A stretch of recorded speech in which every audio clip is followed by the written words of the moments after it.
আসসালামু আলাইকুম। দেশে দেশের বাইরে যে যেখান থেকে আমার এই লাইভ দেখছেন সবাইকে স্বাগতম। আমি পারভেজ রানা। আমি বাংলাদেশের বর্তমান নতুন সরকারের কাছে জনগণের কি প্রত্যাশা আছে সেটা নিয়ে আজ বলতে চাই।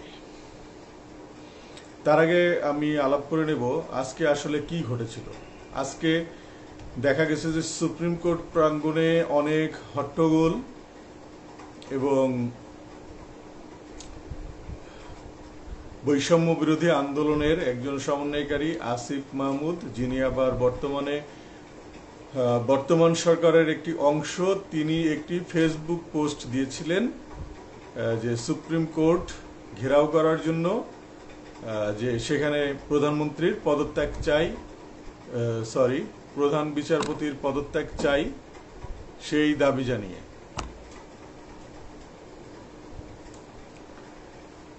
এই যে প্রধান বিচারপতির পদত্যাগ কেন দরকার? প্রধান বিচারপতির পদত্যাগ দরকার এই জন্য যে পূর্বের ফ্যাসিস্ট সরকার একটি ফ্যাসিস্ট অবস্থা বহাল রেখে গেছেন এবং একটি প্রতি বিপ্লব ঘটানোর আশঙ্কা আছে। সেই জন্যই বিচারপতি আজকে বর্তমান সরকারকে অবৈধ ঘোষণা করতে চেয়েছিলেন। এমন একটি গুজবও ছড়িয়ে পড়ে, গুজব অথবা সত্য যেটাই হোক, কিন্তু প্রধান বিচারপতিকে তার পদ থেকে অপসারণ করা খুব জরুরি হয়ে পড়েছিল এবং সেটি আজকে আমাদের ছেলেরা করে দেখিয়েছে। আসলে বিপ্লব কিন্তু এখনো শেষ হয়ে যায়নি, কারণ আগের সরকারের রক্ষিত ব্যবস্থা সব জায়গায় প্রতিটি পদে পদে তারা তাদের স্বার্থ কায়েম করার জন্য ব্যবস্থা রেখে দিয়েছেন। এই যে আসিফ মাহমুদ তিনি তার ফেসবুকে কেন পোস্ট দিলেন সেটি নিয়ে একজন বিজ্ঞ লোক বলছেন যে সরকারের মধ্য থেকে তিনি কেন এটি করলেন। কিন্তু বুঝতে হবে যে তারা কিন্তু ছাত্র জনতার প্রতিনিধি এবং যে কোনো ধরনের কূ ঠেকানোর জন্য ব্যবস্থা নিতে হবে। উনি সরকারের থেকে কি করতে পারতেন? উনি সরকারের থেকে কি এই কূ ঠেকাতে পারতেন যদি ছাত্ররা সেখানে না যেত? আমার মনে হয় সম্ভব ছিল না। তাই আপনারা সুশীলরা যাই বলেন না কেন, বাংলাদেশের বর্তমান নেতৃত্ব তরুণদের হাতে, তরুণরা তাদের মতো করেই চলবে। আপনাদের পরামর্শ তাদের প্রয়োজন নেই। তাদের যার পরামর্শ দরকার তাকে তারা এনে সবার উপরে স্থান দিয়েছে। এরপরে আর নিশ্চয় আপনাদের মতন সুশীলদের পরামর্শ তাদের দরকার নেই। তবে হ্যাঁ, দেশ গঠনে সুশীলরা অবশ্যই ভূমিকা রাখবেন। দেশের নাগরিক হিসেবে আপনি অবশ্যই আপনার মতামত দেবেন। আমি যেমন আমার মতামত দিচ্ছি, আপনিও আপনার মতামত দেবেন।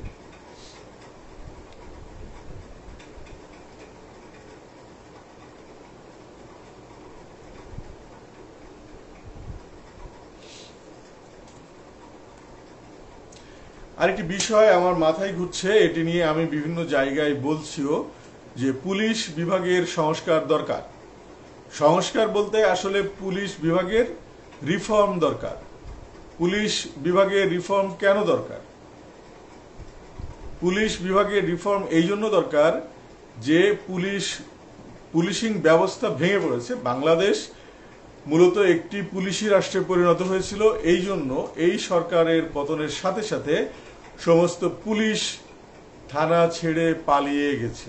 তাদেরকে ফিরিয়ে আনা দরকার। পুলিশ বিভাগে প্রায় 2 লাখের মতন পুলিশ আছেন এবং তারা অক্লান্ত পরিশ্রম করেন আমাদের দেশের সার্বিক আইন শৃঙ্খলা পরিস্থিতি সঠিক রাখার জন্য। এই জন্য পুলিশদেরকে আনতে হবে এবং পুলিশদেরকে রিফর্ম করতে হবে। তাহলে সেটা কিভাবে সম্ভব? পুলিশদেরকে রিফর্ম করতে হলে পুলিশদেরকে একটা অটোনমাস বডির মতন বানাতে হবে, যেভাবে সেনাবাহিনী, নৌবাহিনী, বিমান বাহিনী চলে, এরকম একটা ব্যাপার। শুধুমাত্র পুলিশ বাহিনীর টপমোস্ট পোস্টটা বাংলাদেশ গভর্নমেন্ট থেকে করবে, সেটা প্রধানমন্ত্রী এবং প্রধানমন্ত্রী নিয়োগ দেবেন স্বরাষ্ট্রমন্ত্রীর সাথে পরামর্শক্রমে। এবং অন্য কোনো নিয়োগ, কোনো এমপি বা কোনো মন্ত্রী তারা নিয়োগের ব্যাপারে কোনো হস্তক্ষেপ করবেন না। এবং পুলিশদেরকে গার্ডের কাজে লাগানো হয়। যখনই কেউ এমপি হয়, মন্ত্রী হয়, তখন পুলিশকে থানা থেকে ডেকে নিয়ে তাদের গার্ডের কাজে দিয়ে দেওয়া হয়। এইটা করা যাবে না, এটা করা যাবে না। স্পেশালি আর একটা ডিপার্টমেন্ট হতে পারে যারা এই ধরনের গার্ডের কাজ করবেন, তারাও পুলিশ, কিন্তু তারা একটা অন্য ডিপার্টমেন্টের, থানার লোক না। তাদের আলাদা একটা ডিপার্টমেন্ট থাকবে। সেইখান থেকে যখন এমপি, মন্ত্রী বা অন্য কোনো ভিআইপি তাদের জন্য পুলিশ প্রোটোকল দরকার হবে, ওই ডিপার্টমেন্ট থেকে পুলিশ প্রোটোকল দেবে। একটা জিনিস আমরা দেখেছি, ভিআইপিরা যাওয়ার জন্য সমস্ত যানবাহন বন্ধ করে দেওয়া হয়। অনেক ক্ষেত্রে 2 ঘন্টা, 3 ঘন্টা, 4 ঘন্টা, 5 ঘন্টা কেটে যায়। এরকমও হয়েছে। বা এই যে 2 ঘন্টার জ্যাম ফেলাইলেন, তারপরে ওই জ্যাম কাটতে কিন্তু 5 ঘন্টা চলে যায়। অনেকে হয়তো জরুরি কাজে বাড়িতে ফিরবে বা অফিসে যাবে, সেগুলো করতে পারছে না। ওটাই হয়তো ওই দিন তার টেন্ডার ড্রপের শেষ দিন ছিল, কিন্তু সে করতে পারছে না। এই জিনিসগুলো করা যাবে না। এখন থেকে ভিআইপিরা চলবেন খুব কম সংখ্যক প্রোটোকল নিয়ে। তাদের জন্য রাস্তা ফাঁকা করা যাবে না। রাস্তা ফাঁকা করার জন্য যদি গাড়ি বন্ধ করে দিতে হয়, তাহলে যা ক্ষতি হয় তার চেয়ে বরং আপনারা হেলিকপ্টারে চলাচল করেন। যে যেখান থেকে যাবেন আপনারা ওই সমস্ত স্বল্প দূরত্ব আপনারা হেলিকপ্টারে চলাচল করেন। প্রয়োজনে আরো বেশি টাকা খরচ করেন এবং আপনারা ওইভাবে চলাচল করেন। কিন্তু এইভাবে রাস্তা আটকিয়ে ভিআইপির যাতায়াত করা যাবে না। আমি আরেকটা বিষয় বলতে চাই যে এই যে ট্রাফিক পুলিশের যে দায়িত্ব, এবং সেইখানে পুলিশ ঘুষ খায়। পুলিশ ঘুষ খায় কখন? যখন আপনি একজন নাগরিক হয়ে দেশের আইন কানুনের প্রতি শ্রদ্ধাশীল থাকেন না, আপনি গাড়ির কাগজ আপডেট করেন না, সিগন্যাল না মানার জন্য।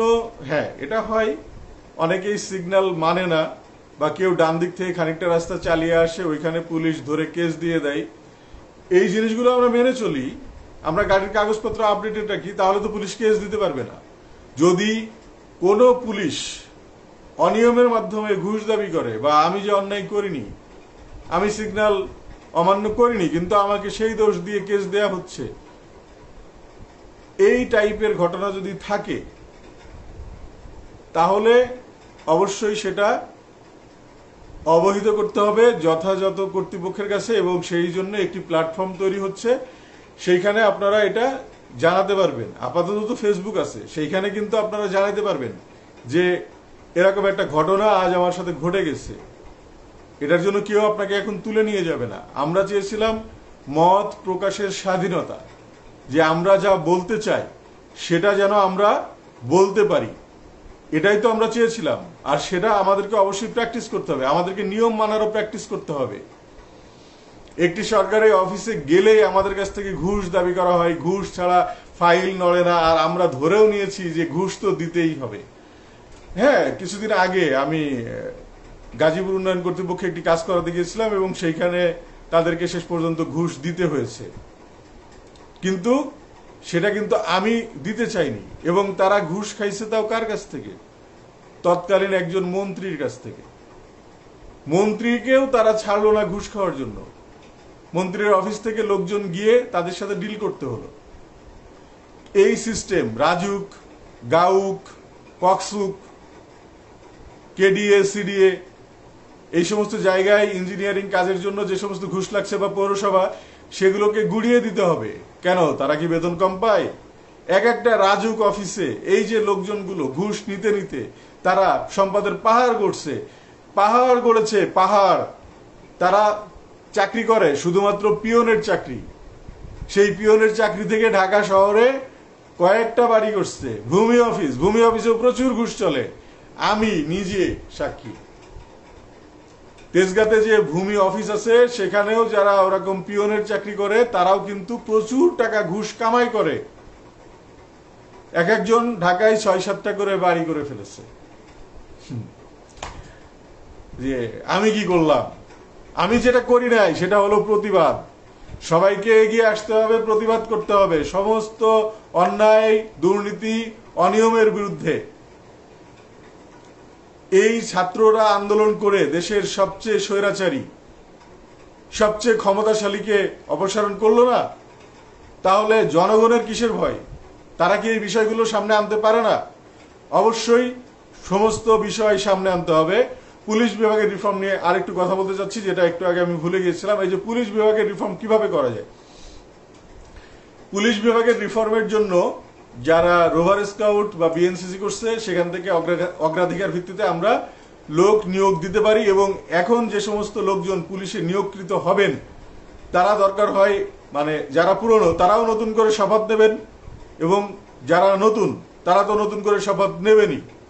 দরকার হয় এর আগে যারা পুলিশে চাকরি করেছে তাদেরকে নতুন করে ইন্টারভিউ নেওয়া হোক এবং তাদের জন্য নতুন পজিশন বরাদ্দ করা হোক, তারা নতুনভাবে চাকরিতে জয়েন করুক, তাদের সমস্ত বিষয় খেয়াল রাখা হোক। অনেকে বলছে যে আনসার থেকে এটা নেওয়া যায়, কিন্তু আনসারের ট্রেনিং পুলিশের ট্রেনিং একটা। যে যেখান থেকে আসুক, যদি সেনাবাহিনী থেকে এবং অন্যান্য বাহিনী থেকে দেশপ্রেমিক যারা আছেন তারা যদি কিছুদিন পুলিশে চাকরি করতে চান তাহলে তাদের জন্য সেরকম সুযোগ রাখা যেতে পারে, কিন্তু সেটাও সাময়িক সময়ের জন্য, হয়তো 5-6 মাসের জন্য, 1 বছরের জন্য ডেপুটেশনে আসতে পারেন বা ডেপুটেশন বা প্রেশনে আসতে পারেন। তবে তাদেরকে অবশ্যই দেশের কিছু আইন কানুন তো অবশ্যই জানতে হবে, যে আইন কানুনগুলো দিয়ে তারা দেশের শৃঙ্খলা বজায় রাখে সেইগুলো কিন্তু তাদেরকে জানতে হবে এবং শিখতে হবে। আমি এখন অন্য যে বিষয়টি নিয়ে আমি বলতে পারি, এই বাংলাদেশে নতুন করে গড়ার জন্য ছাত্র জনতা, ছাত্র তো আগে, তারা হলো এই বিষয়টাতে লিড দিয়েছে। ছাত্র জনতা যে উদ্যোগ নিয়েছে সেটার সাথে থাকুন এবং সমস্ত ষড়যন্ত্র রুখে দিয়ে ফ্যাসিবাদের পতন অনিবার্য করুন। শুধু একজন লোক পালিয়ে গেলে কিন্তু ফ্যাসিবাদ চলে যায় না। ফ্যাসিবাদের পতন সুনিশ্চিত করতে হবে এবং এই বিপ্লবের ফল সবাই মিলে ঘরে তুলতে হবে। এই বিপ্লব কিন্তু কোনো একটি নির্দিষ্ট দলের জন্য হয় নাই, কোনো একটি নির্দিষ্ট দলকে ক্ষমতায় বসানোর জন্য হয় নাই, কোনো একটি দুটি বা কিছু নির্দিষ্ট দলকে ক্ষমতায় বসানোর জন্য হয় নাই। আমরা চাই একটি সুন্দর বাংলাদেশ, যেখানে অনিয়ম, দুর্নীতি, অন্যায়, স্বেচ্ছাচারিতা, পদে পদে ঘুষ দেয়া এইগুলো থাকবে না। যারা দেশ পরিচালনায় থাকেন তারা সম্পদের পাহাড় গড়বেন না। এখন যারা উপদেষ্টা হলেন তারা অবশ্যই তাদের সম্পদের বিবরণী প্রকাশ করবেন, এবং এই সম্পদের বিবরণী প্রকাশ করার জন্য তারা একটি ওয়েবসাইট করবেন। সেই ওয়েবসাইটে যারা রাষ্ট্র ক্ষমতা থাকেন, রাষ্ট্র ক্ষমতা পরিচালনা করেন, সেইখানে তাদের সম্পদের বিবরণী থাকবে এবং এটা প্রতি 6 মাস পর পর আপডেট করবেন তারা। এবং সেখানে এটা যেন বিষয়গুলো যেন লজিক্যাল থাকে। যদি ইললজিক্যাল কিছু থাকে তাহলে কিন্তু ছাত্র জনতা ধরে ফেলবে। বর্তমান সরকারে ছাত্রদের 2 জন প্রতিনিধিও আছেন এবং তারা বিপ্লবের মাধ্যমে এসেছেন, বিপ্লব ঘটিয়ে এসেছেন। ফলে এই সরকারকে খুব সহজেই হটিয়ে দেবেন এমনও আশা করেন না। এই বাংলাদেশ নতুন বাংলাদেশ, এই বাংলাদেশ তারুণ্যের বাংলাদেশ। তারুণ্যের বাংলাদেশকে গড়তে দেন তাদের মতো করে। ধন্যবাদ।